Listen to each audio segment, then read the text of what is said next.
ಒಂದಿನ ನಮಗೆ ನಾವೇ ಸಾಕಾಗಿ ಹೋಗೋ ಈ ಜೀವನದಲ್ಲಿ ಬೇರೆಯವರಿಗೆ ಕೊನೆ ತನಕ ಬೇಕಾಗಿರ್ತೀವಿ ಅನ್ನೋದು ಬರೀ ಕಲ್ಪನೆ ಅಷ್ಟೇ.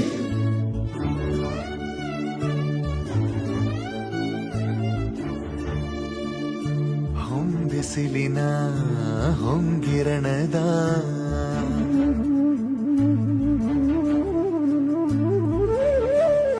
ಒಂದಿನ ನಮಗೆ ನಾವೇ ಸಾಕಾಗಿ ಹೋಗೋ ಈ ಜೀವನದಲ್ಲಿ ಬೇರೆಯವರಿಗೆ ಕೊನೆ ತನಕ ಬೇಕಾಗಿರ್ತೀವಿ ಅನ್ನೋದು ಬರೀ ಕಲ್ಪನೆ ಅಷ್ಟೇ.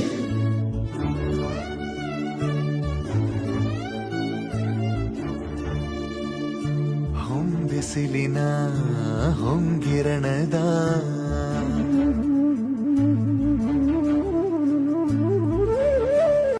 ಒಂದಿನ ನಮಗೆ ನಾವೇ ಸಾಕಾಗಿ ಹೋಗೋ ಈ ಜೀವನದಲ್ಲಿ ಬೇರೆಯವರಿಗೆ ಕೊನೆ ತನಕ ಬೇಕಾಗಿರ್ತೀವಿ ಅನ್ನೋದು ಬರೀ